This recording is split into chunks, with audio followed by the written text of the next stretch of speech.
De par en par, somos el vínculo entre la ciudadanía y la metrópoli.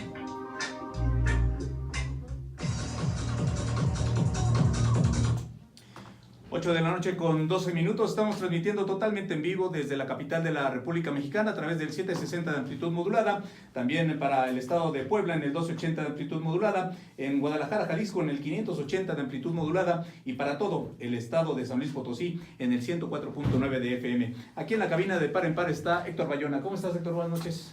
Hola, Benjamín, buenas noches al auditorio, ¿qué tal? Pues resulta que hoy se conmemora el Día Mundial de los Refugiados.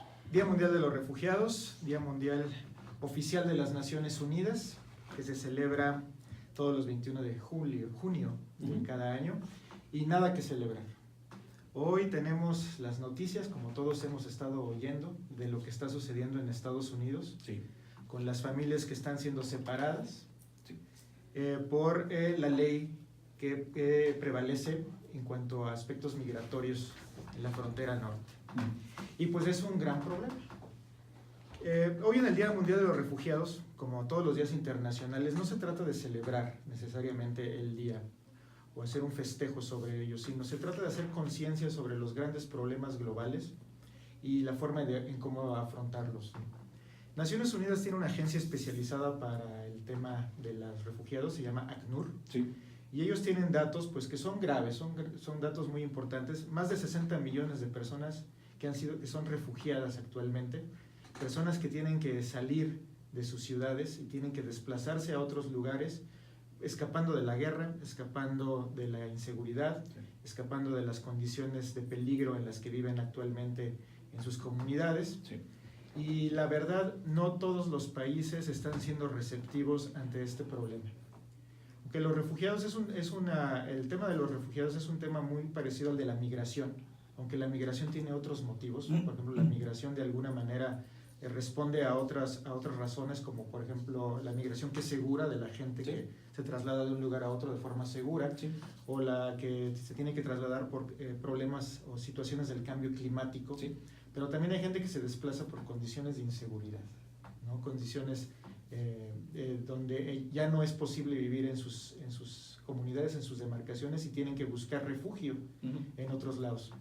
En el tema de Estados Unidos, hay mucha población que está moviéndose desde Centroamérica y desde México a los Estados Unidos por verse obligados a ello, en cuanto a temas de inseguridad. Tan solo la situación de Nicaragua, de Honduras y de otros países de Centroamérica y de El Salvador, por supuesto, están obligando a muchas familias a trasladarse y aventar y realizar este viacrucis, que es cruzar, sí, todo Centroamérica, todo México, llegar a Estados Unidos, para que una vez llegando a Estados Unidos sean tratados como delincuentes y sean separadas las familias, los niños por un lado y los padres por otro lado. ¿Qué es lo que está pasando en Estados Unidos? Bueno, la ley norteamericana especifica que todas aquellas personas que crucen ilegalmente la frontera serán tratadas como delincuentes y por ende serán llevadas a una prisión federal. En este sentido, como los niños menores de 18 años no pueden ir a la cárcel, pues entonces se les envía a un lugar que es al Cuerpo de Aduanas y Protección de Fronteras, donde tienen estas jaulas que todos hemos visto terribles en internet. Y irónicamente, estas jaulas, si me permites volver a usar esa palabra, son manejadas por la Oficina de Refugiados del Departamento de Salud de Estados Unidos. Entonces, tenemos familias separadas, los casos, bueno, todos los hemos visto por internet, son verdaderamente dramáticos, sí, son verdaderamente terribles, y la condena mundial, y específicamente hoy, el Día Mundial de los Refugiados, pues ha obligado a Donald Trump a dar un paso hacia atrás, aunque ojo, no es necesariamente un paso hacia atrás, sí, hacer unos cambios en la ley, y que, bueno, en sus propias palabras, hoy en una entrevista que dio en la mañana, dijo que lo hizo porque su esposa y su hija le han pedido que de alguna manera no separe a las familias de, sí, los indocumentados. Entonces la solución que este hombre ha encontrado es, bueno, pues si no los podemos separar, entonces toda la familia completita se va a la cárcel. Sí. Entonces la nueva es peor, ¿no? Es un problema que sustituye a otro problema, ¿no? Entonces el problema que va a tener Estados Unidos ahora es, en primer lugar, ¿a dónde van a poner a estas familias? Que no las van a separar, las van a tener que colocar en algún lugar que no puede ser la cárcel Ujú. federal, Ujú. pero sí en alguna especie de separo o en alguna especie de otro tipo de jaula en donde van a estar encerradas. Y por otro lugar trae otro problema, porque ahora ¿cómo se reúnen estas familias que están separadas? Claro. Se calcula que hay más o menos 2.300 niños que están en estas condiciones. Como lo decíamos al inicio del programa, es una verdadera vergüenza lo que está pasando, porque no refleja más que sentimientos de mezquindad y de no tolerancia hacia una parte de la población que es totalmente vulnerable y que difícilmente va a tener la culpa del viaje que haga sus padres o del viaje que ellos mismos hayan emprendido solos por tratar de buscar un mejor futuro, una mejor calidad de vida.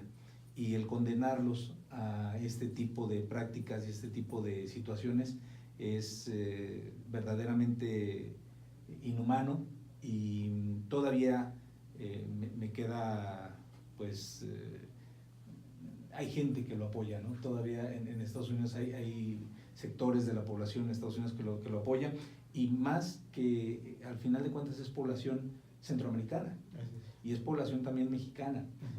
Población centroamericana que también sufre cuando pasa por México, toda la parte de pues el pasar por estados de la República, que también puedan ser asaltados, vejados, etcétera, pero ya una condición de jaula, ya una condición de hacinamiento y de la forma en la que son tratados, verdaderamente en esta época, el tiempo en el que estamos viviendo, no puede ser aprobada, no puede ser dejada de lado, y pues la única forma de hacerlo es uniendo a los pueblos, ¿no? Lo decía el presidente hoy en la mañana, que bueno, pues México está tratando de llevar esa parte de liderazgo con los consulados para también atender a gente centroamericana que pueda tener en estos lugares, en los consulados, de alguna manera el apoyo, ¿no? Así es.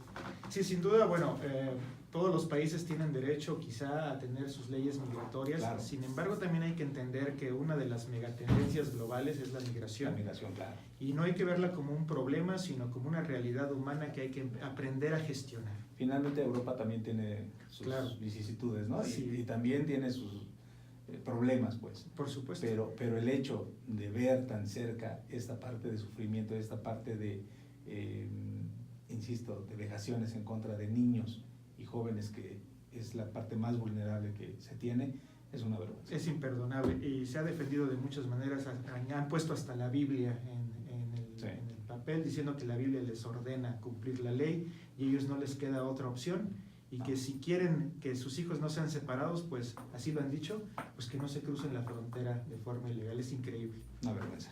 Pues muy bien, muchas gracias, Héctor, por tu comentario hoy aquí en De Par en Par.